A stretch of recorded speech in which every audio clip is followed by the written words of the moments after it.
सुलेमान के श्रेष्ठ गीत अध्याय 8। सुलेमान के श्रेष्ठ गीत अध्याय 8। भला होता कि तू मेरे भाई के समान होता, जिसने मेरी माता की छातियों से दूध पिया, तो मैं तुझे बाहर भी पाकर तेरा चुंबन लेती और कोई मेरी निंदा न करता। मैं तुझको अपनी माता के घर ले चलती और वह मुझको सिखाती। मैं तुझे मसाला मिला हुआ दाख मधु और अपने अनारों का रस पिलाती। उसका बायां हाथ मेरे सिर के नीचे होता और वह अपने दाहिने हाथ से मुझे आलिंगन करता। हे यरूशलेम की पुत्रियों, मैं तुमको शपथ धराती हूँ कि तुम मेरे प्रेमी को न जगाओ जब तक कि वह स्वयं उठना न चाहे।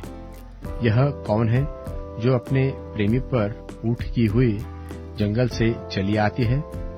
सेब के पेड़ के नीचे मैंने तुझे जगाया, जहाँ तेरी माता ने तुझे जन्म दिया, जहाँ तेरी माता को पीड़ाएं उठी। मुझे नगीने की नाई अपने हृदय पर लगा रख और ताबीज की नाई अपनी बाह पर रख, क्योंकि प्रेम मृत्यु के तुल्य सामर्थ्य है और ईर्ष्या पाताल के तुल्य निर्दयी है। उसकी ज्वाला अग्नि की चमक है, वरन परमेश्वर ही की ज्वाला है। प्रेम पानी की बाढ़ से भी नहीं बूझ सकता और न महान नदों में डूब सकता है। यदि कोई अपने घर की सारी संपत्ति प्रेम की संति दे दे, तो भी वह अत्यंत तुच्छ ठहरेगी। हमारी एक छोटी बहन है, जिसकी छातियां अभी नहीं उभरी। जिस दिन हमारी बहन के ब्याह की बातें लगे, उस दिन हम उसके लिए क्या करें? यदि वह शहरपनाह हो तो हम उस पर चांदी का कंगोरा बनाएंगे, और यदि वह फाटक का किवाड़ हो तो हम उस पर देवदारू की लकड़ी के पटरे लगाएंगे। मैं तो शहरपनाह हूँ और मेरी छातियां उसके गुम्मट है, इसलिए मैं अपने प्रेमी की दृष्टि में शांति पाने वाली के नाई थी। बालामोन में सुलेमान की दाख की बारी थी। उसने वह दाख की बारी रखवालों को सौंप दी और एक एक रखवाले को उसके फलों के लिए चांदी के हजार हजार टुकड़े देने पड़े। मेरी निज दाख की बारी मेरे सामने है। हे सुलेमान, 1000 तो तुझी को और उसके फल के रखवालों को 200 मिलेंगे। तू जो बारियों में रहती है, मित्र लोग तेरा बोल सुनते हैं, उसे मुझको भी सुना। हे मेरे प्रेमी, शीघ्रता कर और सुगंध द्रव्यों के पहाड़ पर चिंकारे व जवान हिरनी के नाई बन जा। यशायाह भविष्यवक्ता की पुस्तक अध्याय 1। यशायाह अध्याय 1। आमोस के पुत्र यशायाह का दर्शन, जिसको उसने यहूदा और यरूशलेम के विषय में उज्जियाह, योताम, आहाज और हिजकिय्याह नाम यहूदा के राजाओं के दिनों में पाया। हे स्वर्ग सुन और हे पृथ्वी कान लगा, क्योंकि यहोवा कहता है कि मैंने बाल बच्चों का पालन पोषण किया और उनको बढ़ाया भी, और उन्होंने मुझसे बलवा किया। बैल तो अपने मालिक को और गधा अपने स्वामी की चरनी को पहचानता है, परंतु इस्राएल मुझे नहीं जानता और मेरी प्रजा सोच विचार नहीं करती। हाय, यह जाति पाप से कैसी भरी है, यह समाज अधर्म से कैसा लदा हुआ है। इस वंश के लोग कैसे कुकर्मी है और ये लड़के वाले कैसे बिगड़े हुए हैं। उन्होंने यहोवा को छोड़ दिया और इस्राएल के पवित्र को तुच्छ जाना है। वे पराये बनकर पीछे हट गए हैं। तुम क्यों अधिक बलवा कर करके अधिक मार खाना चाहते हो? तुम्हारा सिर घावों से भर गया और तुम्हारा हृदय दुख से भरा है। नख से सिर तक कहीं कुछ भी आरोग्यता नहीं। चोट और कोड़े की मार के चिन्ह और सड़े हुए घाव है, जो न दबाए गए, न बांधे गए, न तेल लगाकर नरमाए गए हैं। तुम्हारा देश उजड़ा हुआ और तुम्हारे नगर भस्म हो गए हैं। तुम्हारे खेतों को परदेशी लोग तुम्हारे देखते ही निगल रहे हैं। वह परदेशियों से नाश किए हुए देश के समान उजड़ा है और सियोन की बेटी छोड़ दी गई है। दाख की बारी में भी झोपड़ी व ककड़ी के खेत में भी छपरिया घिरे हुए नगर के समान अकेली खड़ी है। यदि सेनाओं का परमेश्वर यहोवा हमारे थोड़े से लोगों को न बचा रखता तो हम सदोम के समान हो जाते और अमोरा के समान ठहरते। हे सदोम के न्यायियों, यहोवा का वचन सुनो। हे अमोरा की प्रजा, हमारे परमेश्वर की शिक्षा पर कान लगा। यहोवा यह कहता है कि तुम्हारे बहुत से मेलबलि मेरे किसी काम के हैं। मैं तो मेंढों के होम बलियों से और पले हुए पशुओं की चर्बी से अघा गया हूँ। मैं बछड़ों व भेड़ के बच्चों का व बकरों के लोहों से प्रसन्न नहीं होता। तुम जो अपने मुंह मुझे दिखाने के लिए आते और मेरे आंगनों को पांव से रौंदते हो, यह तुमसे कौन चाहता है? व्यर्थ अन्न बलि फिर से मत लाओ। धूप से मुझे घृणा है। नए चांद और विश्राम दिन का मानना और सभाओं का प्रचार करना, यह मुझे बुरा लगता है। महासभा के साथ साथ ही अनर्थ काम करना मुझसे सहा नहीं जाता। तुम्हारे नए चांदों और नियत पर्वों के मानने से मैं जी से बैर रखता हूँ। वे सब मुझे बोझ जान पड़ते हैं। मैं उनको सहते सहते उकता गया हूँ। जब तुम मेरी ओर हाथ फैलाते तब मैं तुमसे मुख फेर लूंगा। तुम कितनी ही प्रार्थना क्यों न करो तो भी मैं तुम्हारी न सुनूंगा, क्योंकि खून करने का दोष तुम्हें लगा है। अपने को धोकर पवित्र करो। मेरी आंखों के सामने से अपने बुरे कामों को दूर करो। भविष्य में बुराई करना छोड़ दो, भलाई करना सीखो। यत्न से न्याय करो, उपद्रवी को सुधारो, अनाथ का न्याय चुकाओ, विधवा का मुकदमा लड़ो। यहोवा कहता है कि आओ हम आपस में वाद विवाद करें। अपने पाप चाहे लाल रंग के हो तो भी वे हिम की नाई उजले हो जाएंगे, और चाहे अर्गवानी रंग के हो तो भी वे उनके समान श्वेत हो जाएंगे। यदि तुम प्रसन्न होकर मेरी मानो तो इस देश के उत्तम उत्तम पदार्थ खाओगे, और यदि तुम न मानोगे और बलवा करोगे तो तलवार से मारे जाओगे। यहोवा का यही वचन है। जो नगरी सती थी सो क्योंकर व्यभिचारिणी हो गई। वह न्याय से भरी थी और धर्म ही उसमें पाया जाता था, परंतु अब उसमें हत्यारे भी पाए जाते हैं। तेरी चांदी धातु का मैल हो गई है। तेरे दाख मधु में पानी मिल गया है। तेरे हाकिम हटीले और चोरों से मिले हैं।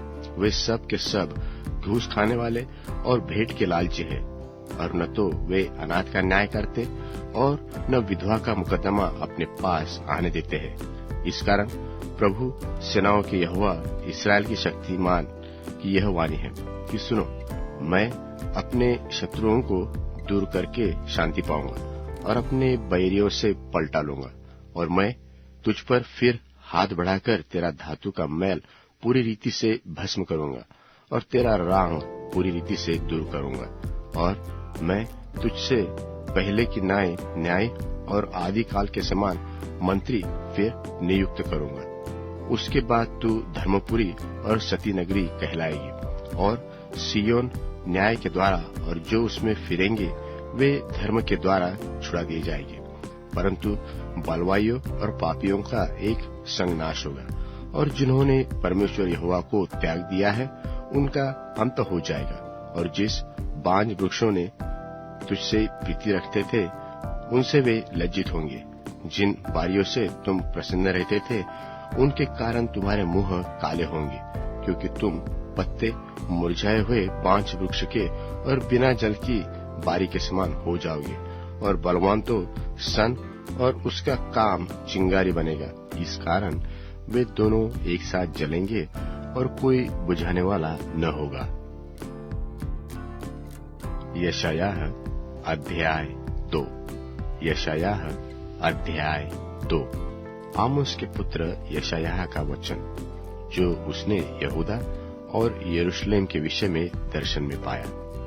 अंत के दिनों में ऐसा होगा कि यहोवा के भवन का पर्वत सब पहाड़ों पर दृढ़ किया जाएगा और सब पहाड़ियों से अधिक ऊंचा किया जाएगा, और हर एक जाति के लोग धारा की नाई उसकी ओर चलेंगे। और बहुत देशों के लोग जाएंगे और आपस में कहेंगे कि आओ हम यहोवा के पर्वत पर चढ़कर याकूब के परमेश्वर के भवन में जाए। तब वह हमको अपने मार्ग सिखाएगा और हम उसके पथों पर चलेंगे, क्योंकि यहोवा की व्यवस्था सिय्योन से और उसका वचन यरूशलेम से निकलेगा। वह जाति जाति का न्याय करेगा और देश देश के लोगों में झगड़ों को मिटा देगा। वे अपनी तलवारें पीटकर हल के फाल और अपने भालों को हंसिया बनाएंगे। तब एक जाति दूसरी जाति के विरुद्ध तलवार फिर न चलाएगी और लोग भविष्य में युद्ध की विद्या न सीखेंगे। हे याकूब के घराने, आ हम यहोवा के प्रकाश में चले। तूने अपनी प्रजा याकूब के घराने को त्याग दिया है, क्योंकि वे पूर्वियों के व्यवहार पर तन मन से चलते हैं और पलिश्तियों की नाई टोना करते हैं और परदेशियों के हाथ साथ मिलाते हैं। उनका देश चांदी और सोने से भरपूर है और उनके रखे हुए धन की सीमा नहीं। उनका देश घोड़ों से भरपूर है और उनके रथ अनगिनत है। उनका देश मूर्तों से भरा है। वे अपने हाथों की बनाई हुई वस्तुओं को, जिन्हें उन्होंने अपनी उंगलियों से संवारा है, दंडवत करते हैं। साधारण मनुष्य झुकते और बड़े मनुष्य प्रणाम करते हैं। इस कारण उनको क्षमा न कर। यहोवा के भय के कारण और उसकी बढ़ाई के प्रताप के मारे चट्टान में घुस जा और मिट्टी में छिप जा, क्योंकि आदमियों की घमंड भरी आंखें नीची की जाएगी और मनुष्यों का घमंड दूर किया जाएगा। और उस दिन केवल यहोवा ऊंचे पर विराजमान रहेगा, क्योंकि सेनाओं के यहोवा का दिन सब घमंडियों और ऊंची गर्दन वालों पर और उन्नति से फूलने वालों पर आएगा और वे झुकाए जाएंगे। और लबानोन के सब देवदारों पर जो ऊंचे और बड़े हैं, और बाशान के सब बांज वृक्षों पर और सब ऊंचे पहाड़ों और उन सब ऊंची पहाड़ियों पर और सब ऊंचे गुम्मटों और सब दृढ़ शहर पनाहों पर और तर्शीश के सब जहाजों और सब सुंदर चित्रकारी पर वह दिन आता है। और आदमी का गर्व निकाला जाएगा और मनुष्य का घमंड दूर किया जाएगा। और उस दिन केवल यहोवा की ऊंचे पर विराजमान रहेगा और मूर्तें सब की सब नष्ट हो जाएगी। और जब यहोवा पृथ्वी के कंपित करने के लिए उठेगा, तब उसके भय के कारण उसकी बढ़ाई के प्रताप के मारे लोग चट्टानों की गुफाओं और भूमि के बिलों में जा घुसेंगे। उस दिन लोग अपनी चांदी सोने की मूर्तों को, जिन्हें उन्होंने दंडवत करने के लिए बनाया है, छछूंदर और चमगिद्रों के आगे फेंकेंगे, कि यहोवा के भय के कारण और उसकी बढ़ाई के प्रताप के मारे चट्टानों की दरारों और पहाड़ों के छेदों में घुस जाए, जबकि वह पृथ्वी को कंपित करने के लिए उठेगा। सो तुम मनुष्य जिसकी श्वास उसके नथनों में है, उसके परे रहो, क्योंकि उसका मूल्य ही क्या है। पतरस की पहली पत्री 5वां अध्याय।